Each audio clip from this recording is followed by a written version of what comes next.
ал үчүн мен баардыгы кол жууш керек болсо дагы кол жуйм да. Туалет тазалаш керек болсо тазалайм. Кордо шыпырыш керек болсо шыпырам. Орус тили күнөө болот деген сөз көбүнчө баягы аябай резонанс жасады элдерге жаратты.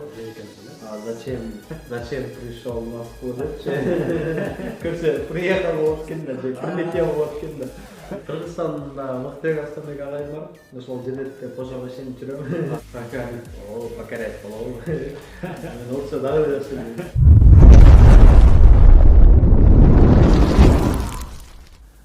Assalamu alaikum. Жалпы Билге ТВ каналынын көрүүчүлөрү, мен жанымда өз мүнөттөр боюнча тренер, оратор Данияр Мартбеков отурат. Саламатсызбы агай?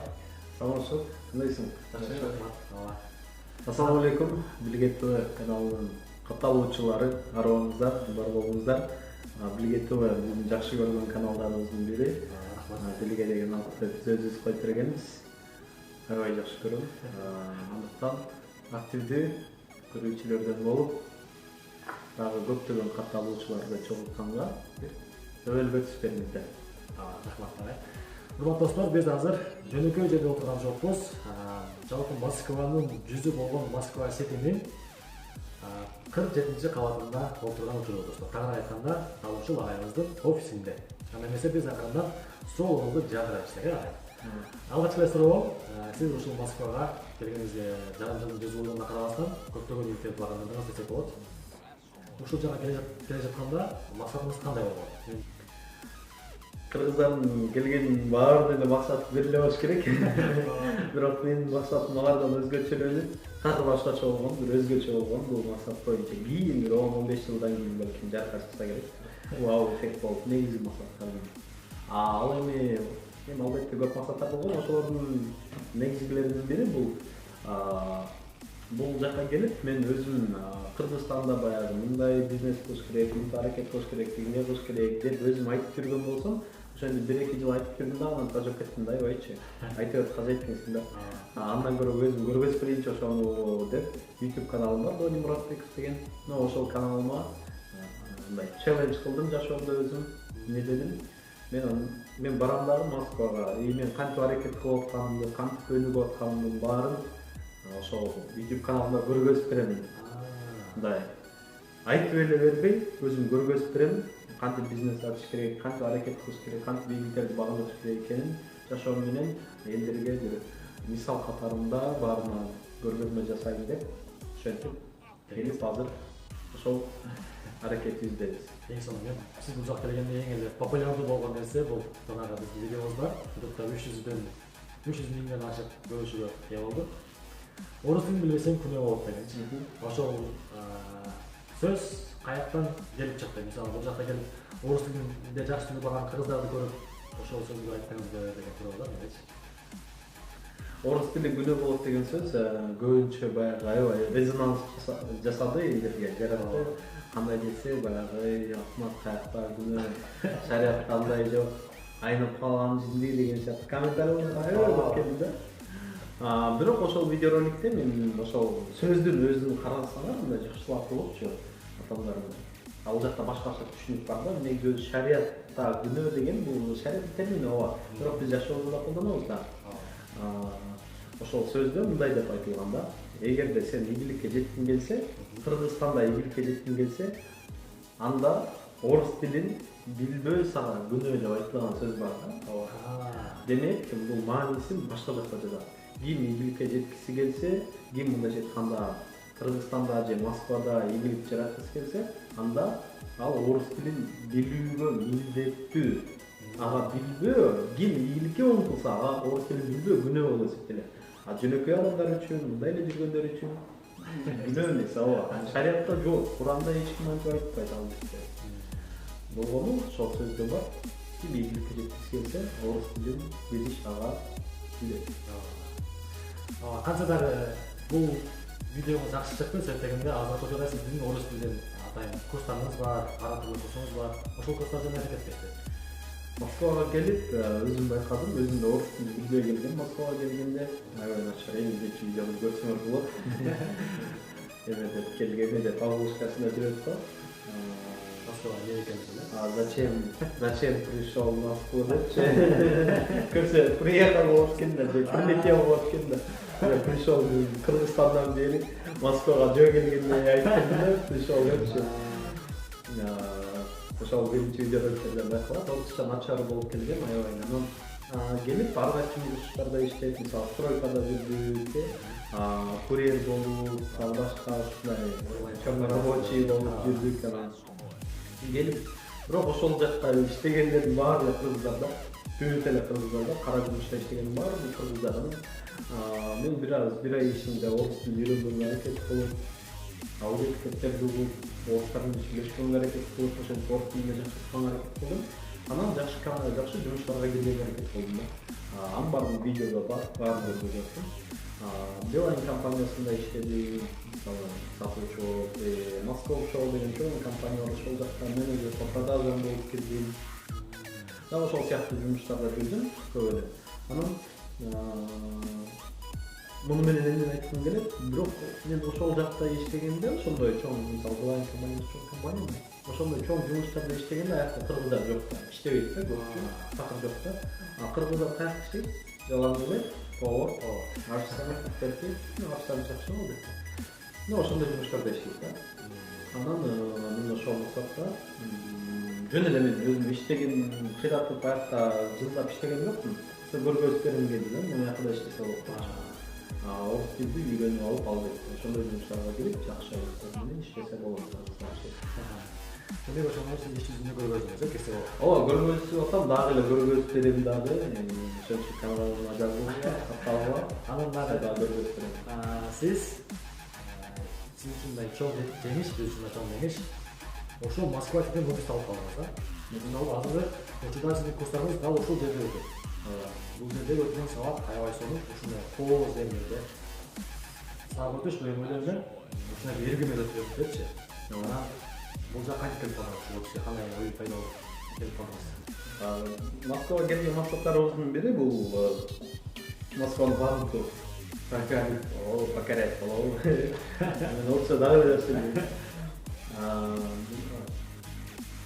Ошол Москваны багынтуу максатында келгенде Москва Ситини сыртынан карап, дос баланы көз карап отуруп, анан айтып койгон элек, сен кантчы Кыргыздан орус алгың келип атат деп сурасам, сенчи деп койгон, анан эми 40 тилден алдым деп койгон да, мен ойлогом да 40 канча эле этаж болуш керекчи, максимумчу. Десем сенчи десем, мен 60 тилден деп койдум. Жакшы, кошуна болобуз деп койдум, ооба деп койдум. Анан ошентип эле 47 этаждан орус алып алдым да. Бул жакта азыр орус тилинде сабактар өтүлөт, ораторлук боюнча сабактар өтүлөт. Орус тилинен кимдер берет? Орус мугалимдерим бар, кыргыз мугалимдер дагы бар. Азыр жаңы биринчи баскычында кыргыз мугалим, экинчи баскычында орус мугалим өтөт да. Орустардан сабак алышат. Болгондо да Москва Ситиден отуруп сабак алып, мындай өзүңдү миллионердей сезип, туруп анан сабак аласың да. Ошон үчүн колдон келсе, ошол үйрөнүп алыш керек орус тилинчи. Жакшылап бул жактан ушундай сонун жерде болгондо баасы дагы барлык кыргыздарга шарт түз бербейт, баары окуялар. Бургерде иштеген окуялар, башка жакта иштеген окуялар. Демек ошол кыргыздар деле Москва Ситинен офис алып иштесе болот дегенди дагы бир жолу көргөзүп берди бизге. Эмнеге болбосун? Мен жакта офистин жакта жашайм. 24 саат бою жашайм. Холодильниктер, тамак ашында урушакта, мисалы душ бар, гүлзай эртеңден душка чөйсүң. Чокап келесиңчи, кырсетчи таза бир аз отуруп алып, жерди карап алып, ойлоносуң. Кооз экен, мындайча айтканда, кыргызда ушундай улуу сөз бар. Бардык нерсе ниетке жараша болот дегенчи. Менин дагы ниетим ушул агайдын атына байланганбы, мен дагы ошол Москва Ситинин агайдын атынан биринчи жолу чыгып, Москваны бийиктен карап отурам. Мага кандай пландар бар? Жакшы техникам бар. Биринчи курста колдонгом, өзүмдү армияга чакыр деген. Солдат деген техника. Солдат болосуң, ийгиликке жетиш үчүн. Мисалы солдат эмнеси бар? Солдаттын максаты бар. Туурабы? Мекенди коргоп, үйрөнүп чыгыш керек деген. Максаты бар. Ал эмне кыла албайт? Ал достору менен жүрө албайт. Ал телефон чукулап отура албайт. Мисалы кыздар менен сүйлөшө албайт, өзү каалагандай убактысын өткөрө албайт, каалаган тамагын жей албайт, каалагандай кийине албайт мисалы. калганда жүрө албайт да. Өзүнүн эркинен ажыраган. Мына ошол сыяктуу эле мен дагы өзүмдү солдатка чакырдым 1-январдан баштап. Мен азыр солдатча жашайм. Мисалы бүгүн эртең мен алдыда турдум, чуркап келдим, китеп окудум, дагы визуализация аркылуу ошо ритуалдар бар да. Ошол кылып, мындай солдатмын да азыр. Каалагандай убактымды өткөрө албайм да өзүм. Эс ала албайм, эркимден ажырап калдым. Бирок эмне менин конкреттүү максатым бар, айына 200 000 рубльга чыгышым керек деген. Мен азыр айына 200 000 рубль таап башташым керек. Азыр эмес, мен ушул жылда чыгышым керек да. Ошол максаттын үстүндө иштеп атам. Мисалы курстарым кетип атат, дагы башка проекттер кетип атат. Ошол эле учурда түштө убактым бош болуп калат. Ошол убакт жөнүнө кетирбестен жумушка кирип алып, мисалы Москва Ситиде торговый центрда акиматтыгында ошол жакта балким жумушка кирип алып, 5-6 саат ошол жака барып атайын деп атам. Китеп жазып баштадым. Бул жылы Бурсада китебим чыгат. Китеп жазып баштадым. YouTube'ду колго алдым буюрса, бизнес темасына өтөбүз, уже бизнес тармагында видеолор чыга баштайт. Ошондой эле жумушка кирип алам да кошумча. Дагы башка проекттер, курстар. Жыл 2020 менин ийгилигимдин жылы болот. 2019 мен такыр канаттанган жокмун.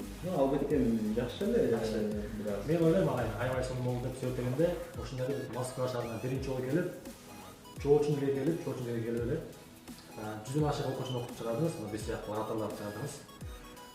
100дөн ашык окуучу жана ошол Москва ситинен келип офис алып, ушул жакта жашап калып, чоң жетишкен деп ойлойм. Жок, мен айтып кетелим, бул жетишкендик болушу мүмкүн, бирок бул ийгилик эмес. Мен үчүн ийгилик эмес. Кандай ийгилик? Себеп дегенде 22 жашка чыгып калдым, мисалы 11-январда 22ге чыгам. Ошол эле 11-январда 22ге чыгып мен жашоомо канааттанбай кеттим. Эми жаратканга шүгүр, ооба, тагдырыма таарынбайм албетте. Бул тагдырыма жазылган. Бирок мен өзүмө канааттанбай атам да. Себеп дегенде мен ушунчалык убактымды текке кетирдим. Батын салым, такыр колдонгон жокмун. Жада калса эл эмне дейт деп көп проекттерди баштабай койдум да. Мисалычы, бизнестерди баштабай койдум. Сонун мүмкүнчүлүктөр болгон эле, эл эмне дейт деген ойдон ошонун баары калып кетти. Ошол үчүн канааттанбайм да жашоомдо, ошо 22 жашка чыкканыма. Себеби 22 жашында мисалы Аяз Шабудинов деген бар. Ал 42-этажда жашайт. Бирок ал миллиардер. Ал 22 жашында уже $1 миллион таба баштаган да. 100 000 чыгара албайт да, бирок могул жылы бирок 200 000 чыгарам айына. Чистый прибыль 200 000 чөндөгөнчө буйруса. Ал үчүн мен бардыгын кылам. Пол жууш керек болсо дагы пол жуйм да. Туалет тазалаш керек болсо тазалайм. Корулуш шыпырыш керек болсо шыпырам. Бирок 200 000 чыгам. Сөзсүз чыгат деп ойлойбуз.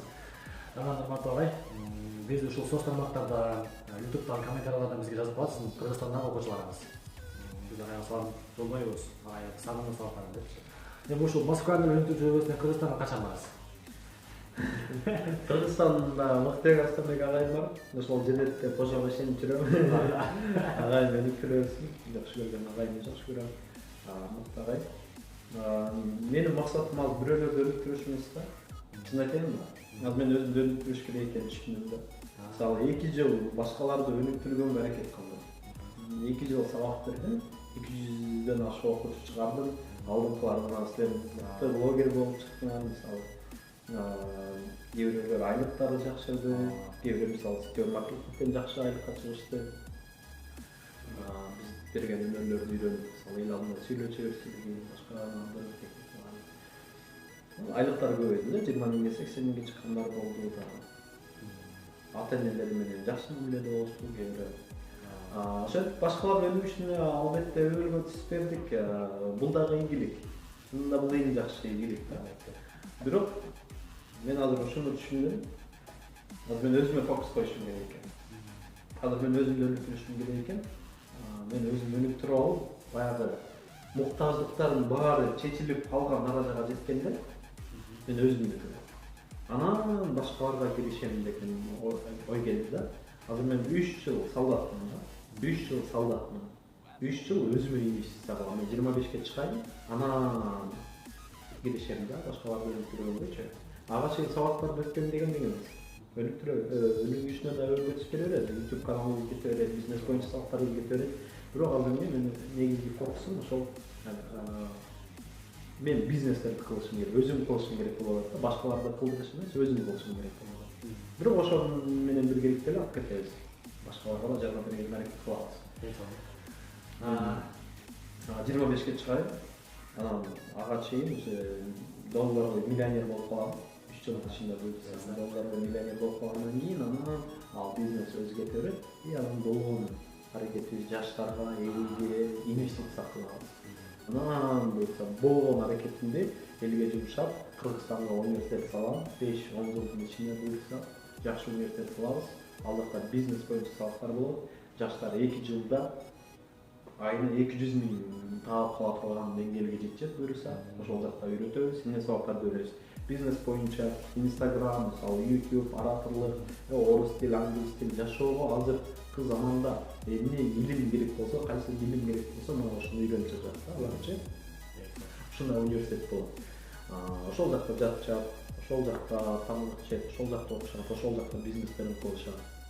Соон университет болот. Азыр ошол проекттин үстүндө дагы миллионерлерге кайрылып жаткан учур. Буюрса келечекте ушундай аябай чоң пландарды күтүп калабыз агай.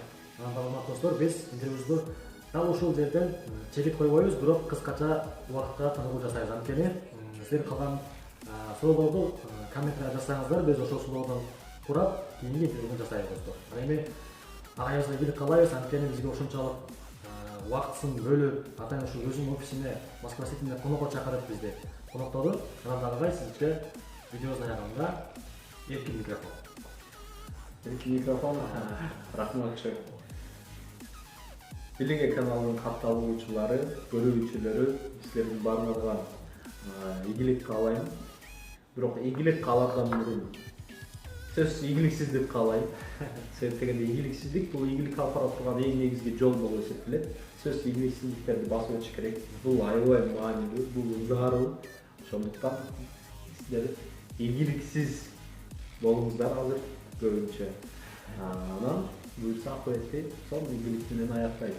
Себеби жаңы жыл өткөндөн кийин гүл чыгат, түздөн кийин күн чыгат дегендей. Ошон үчүн көбүрөөк ийгиликсиз болуңуздар азыр. Капаларды кетириңиздер, элемдик деген ойдон алыс болуп, кылыш керек болгон ишти кылыңыздар. Буюрса менин каналыма да жазылууга, ошол жактан бизнес боюнча силерге нөлдөө бизнес баштоонун сабактарын дагы бергизип турабыз. Бир канчалык деңгээлде пайдалуу болот деген ойдобуз. Андыктан бүгүн кылалы башкалар кылбагандай, эртең башкалар жашабагандай жашайбыз. Анда эмесе алга. Рахмат агай. Буюрса кийинки видеодон көрүшкөнчө достор, сак аман болуңуздар.